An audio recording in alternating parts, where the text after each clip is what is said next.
કોઈપણ તહેવાર મીઠાઈ વગર તો અધૂરો. તો આજે આપણે બે અલગ અલગ પ્રકારની મીઠાઈ બનાવશું. એક મીઠાઈ આપણે કાજુને લઈને એટલે કે કાજુ પિસ્તા રોલ બનાવશું, અને બીજી મીઠાઈ આપણે નાળિયેરથી એટલે કે તાજું નાળિયેર લઈને આપણે એની મીઠાઈ બનાવશું. બેઉ મીઠાઈ એટલી બધી સરસ લાગે છે ને ખાવાની, તો બહારથી મીઠાઈ લાવવાની જરૂર જ નહીં પડે. તો અહીંયા આપણે 1 કપ જેટલા કાજુ લઈ લીધા. હવે કાજુને આપણે પીસવાના છે, અને આ તો આપણને ખબર જ છે કે કાજુને આપણે ઓન ઓફ કરતા જઈને જ પીસશું, કેમ કે જો એક સાથે જ પીસી લઈએ ને તો એમાંથી થોડું તેલ જે છે એ રિલીઝ થઈ જાય.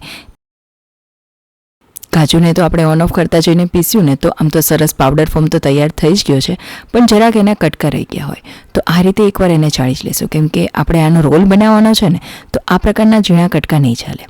તો બસ હવે એનું એક આપણે માપ લઈ લઈએ. તો અહીંયા આપણે જે પાવડર છે ને એ 1 કપ જેટલો થયો છે. હવે એને એક બાઉલમાં એડ કરી દઈશું.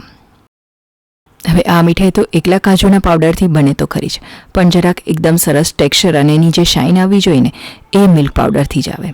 તો એટલા માટે અહીંયા આપણે 1 વાટકી જેટલો એટલે કે 1 કપ જેટલો કાજુનો પાવડર થયો છે ને તો એની સામે 4 થી 5 ચમચી જેટલો મિલ્ક પાવડર તો ઉમેરી જ દેવાનો. અને અહીંયા આપણે એક નાની વાટકી જેટલા પિસ્તા લઈ લીધા છે. આ પિસ્તાને આપણે સહેજ એવા એટલે કે 10 મિનિટ માટે ગરમ પાણીમાં પલાળી રાખ્યા હતા, અને પછી તેને પીસી લઈશું. તો આ પિસ્તાને તો આપણે સ્ટફિંગમાં વાપરશું, પણ આપણો જે મેઇન બેઝ છે એ તૈયાર કરી લઈએ. તો અહીંયા આપણો 1 કપ જેટલો કાજુનો પાવડર અને 4-5 ચમચી જેટલો મિલ્ક પાવડર છે ને તો એની સામે 1/3 કપ જેટલી ખાંડ, અને ચમચીના માપથી કહું ને તો 5 ચમચી જેટલી ખાંડ એકદમ ઇનફ છે. અને એ 5 ચમચી જેટલી ખાંડની સામે આપણે 4 ચમચી જેટલું જ પાણી ઉમેરવાનું. અને આની આપણે 1 તારની ચાસણી કરવાની છે. તો બસ આ રીતની 1 તારની ચાસણી તૈયાર થાય ને એટલે તરત જ ગેસની ફ્લેમ તો આપણે બંધ જ કરી દેવાની. પછી આપણે જે કાજુ અને મિલ્ક પાવડરનું જે મિશ્રણ તૈયાર કરીને રાખેલું છે ને તે બધું ઉમેરી દઈશું, અને એકદમ સરસ તેને મિક્સ કરી લઈશું. પહેલાં જ્યારે મિક્સ કરીને તો થોડું એવું લાગશે કે એકદમ સરસ બાઇન્ડિંગ નથી થતું, અથવા થોડું કરકરું એવું એનું ટેક્સચર લાગશે, પણ એકદમ સરસ તેને મિક્સ કરતા જશું ને તો આ રીતે એકદમ સ્મૂથ એવું ટેક્સચર તૈયાર થશે. અને મિશ્રણ આ રીતે થોડું બાઇન્ડ થઈ જાય ને પછી 1 થી 1.5 ચમચી જેટલું ઘી ઉમેરી દઈશું. ગેસ તો આપણો જેવો ચાસણી તૈયાર થઈને તરત બંધ જ કરી દીધો હતો, પણ કંઈ વધારે વાર સુધી એને પેનમાંય નથી રાખવાનું, કેમ કે ચાસણીવાળી મીઠાઈ જો પેનમાં વધારે ગરમ થતી રહે ને તો એ થોડી હાર્ડ થઈ જાય, એટલે કે આપણી જે મીઠાઈ છે એ ખાવામાં થોડી ચવડ લાગશે. એટલે તરત જ તેને આ રીતે બેકિંગ પેપરમાં લઈ લીધી. હવે એવું જરૂરી નથી કે આ રીતનું પેપર હોય તો જ તમે મીઠાઈ બનાવી શકો, તો જ એને આ રીતે મસળી શકો. થોડું નીચે ઘી લગાવીને પણ આ રીતે એને મસળી શકાય. હવે મસળવાનું બીજું કોઈ કારણ નહીં, કેમ કે એના લીધે આપણી જે મીઠાઈ છે એ એકદમ સરસ બાઇન્ડિંગવાળી અને સરસ શાઇનવાળી બનશે. તો મીઠાઈનો તો આપણો જે મેઇન બેઝ છે ને એ તો તૈયાર છે. હવે આપણે તેનું સ્ટફિંગ બનાવી લઈએ. સ્ટફિંગમાં કંઈ ખાસ વધારે નથી. આ રીતે 1 ચમચી જેટલું ઘી લીધું, અને આપણે જે પીસેલા પિસ્તા છે તે એમાં ઉમેરી દઈશું. હવે આ પિસ્તાને આપણે સહેજ એવા શેકાવા દેવાના છે, એટલે કે 3 થી 4 મિનિટ સુધી જ, વધારે વાર સુધી નહીં. એનું કારણ એ કે આપણે પિસ્તાને સહેજ પલાળી રાખ્યા હતા ને 10 મિનિટ પાણીમાં, તો એ બધું પાણીનો ભાગ દૂર થઈ જાય. અહીંયા આપણે પિસ્તા શેકાઈને એટલે તરત જ એલચી પાવડર ઉમેરી દીધો, અને મિશ્રણને આપણે સાઈડ પર રાખી દીધું. હવે પિસ્તાના મિશ્રણમાં આપણે જે કાજુનો ડો તૈયાર કરીને રાખેલો હતો ને તે ઉમેરી દઈશું. એ ઉમેરવાનું બીજું કોઈ કારણ નહીં, એકદમ સરસ એવું આ રોલનું બાઇન્ડિંગ આવે, કેમ કે એકલું પિસ્તા જો આપણે એડ કરી દઈશું ને તો એ પિસ્તાનું એકદમ સરસ બાઇન્ડિંગ નહીં આવે. અને સાથે સહેજ એવો ફૂડ કલર ઉમેરેલો છે, જે તો ટોટલી ઓપ્શનલ છે. તો બસ આ મીઠાઈ માટેની બે જે મેઇન વસ્તુ છે એ તો તૈયાર છે. હવે આપણે તેનો રોલ બનાવી લઈએ. તો કાજુનું આપણે જે મિશ્રણ તૈયાર કરીને રાખેલું હતું ને તો એનો આપણે એક રોટલો બનાવી લઈએ. હવે સ્વાભાવિક છે કે આપણે એનો રોલ તૈયાર કરવાનો છે ને તો રોટલો આ રીતે થોડો લાંબો એવો જ વણી લઈએ, અને જે સાઈડનો પાર્ટ છે એને કાઢી લેશું, જેથી કરી એકદમ સરસ ઇવનલી આપણા રોલ તૈયાર થાય. અને આ બાજુ જે પિસ્તાનું મિશ્રણ રાખેલું છે ને તો એનો પણ આપણે રોલ બનાવી લઈએ. હવે આ પિસ્તાના રોલને તો સ્ટફિંગમાં એડ કરવાનો છે, તો એકદમ પતલો એવો અહીંયા આપણે રોલ તૈયાર કરી લીધો પિસ્તાનો. તો અહીંયા જોઈ શકાય છે કે જો પિસ્તા એકલા હોત ને તો આ રીતનું એકદમ સ્મૂથ એવું ટેક્સચરવાળો રોલ નહીં બને. તો આ રીતનું કાજુનું મિશ્રણ એડ કર્યું ને થોડું, તો એકદમ સરસ સ્મૂથ એવો પિસ્તાનો રોલ તૈયાર થયો. અને આપણે જે રોટલો વણેલો હતો ને એને વચ્ચે વચ્ચે આપણે એડ કરી દઈશું, અને આ રીતે થોડું બે બાજુથી ફિટ કરતા જઈને આપણે એનો રોલ બનાવી લઈએ. તો એકદમ સ્મૂથ એવો આ રોલ આપણે બનાવી લઈશું. હવે બજાર જેવી મીઠાઈ આપણે ઘરે જ બનાવી છે, તો એકદમ આ રીતની સિમ્પલ હશે ને તો દેખાવથી આપણને જરાક નહીં મજા આવે. તો એટલા માટે આપણે સિલ્વર ફોઇલ લગાવી લઈશું. તો સિલ્વર ફોઇલ લગાવવા માટેની પણ એક ટ્રીક છે. તો ફોઇલને આ રીતે નીચે જ રાખી દીધું અને એની ઉપર જ આ રીતે રોલને વાળતા જશું અને આ રોલના આપણે ઇવનલી કટકા કરી લઈએ.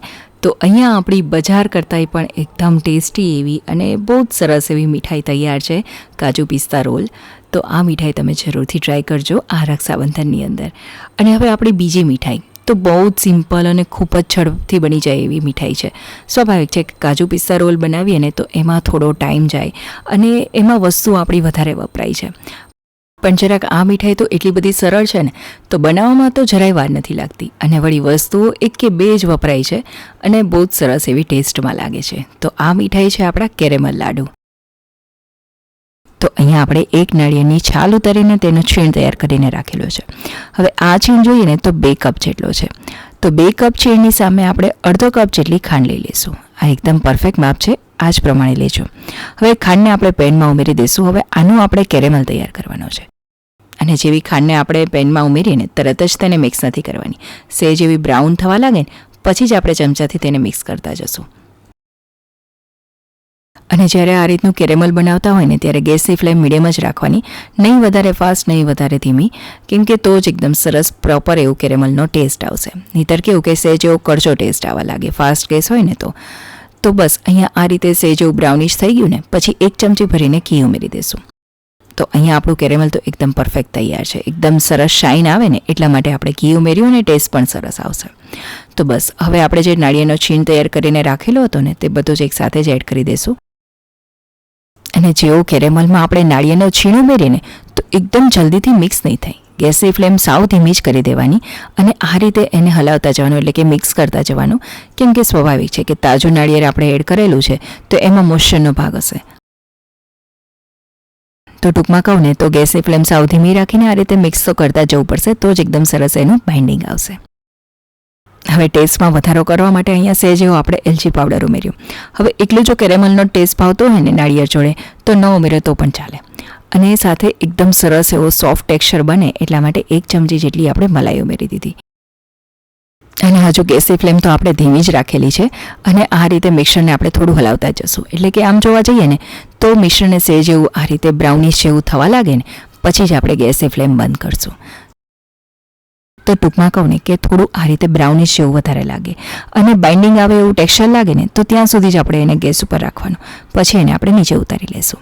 તો સહેજ એવું અહીંયા આપણું મિશ્રણ ઠરી ગયું છે ને તો હવે આપણે તેને લાડુ વાળી લેશું. તો અહીંયા આપણા આ લાડુ છે ને એ ખરેખર ટેસ્ટમાં બહુ જ સરસ લાગે છે. મિલ્ક પાવડર, કન્ડેન્સ મિલ્ક કોઈ જ વસ્તુ આપણે વધારાની એડ નથી કરી. બહુ જ સિમ્પલ વસ્તુથી જ આપણે લાડુ તૈયાર કરી દીધા છે, પણ એટલા બધા સોફ્ટ એવા અને ટેસ્ટી એવા લાગે છે ને. તો તાજા નાળિયેરના આ લાડુ તો તમે જરૂરથી ટ્રાય કરજો. ખરેખર આ લાડુ ખાવાની બહુ જ મજા આવે છે. મોઢામાં મૂકતા જ એકદમ પીગળી જતા હોય ને એવા લાગે, કેમ કે સ્વાભાવિક છે કે આ લાડુ આપણે તાજા નાળિયેરના બનાવેલા છે. તો એકદમ સરસ મોઇશ્ચરવાળા જ આ લાડુ લાગે છે, નહીં કોઈ વધારાની વસ્તુ, એમ છતાંય બહુ જ ટેસ્ટી એવી આપણી આ મીઠાઈ છે.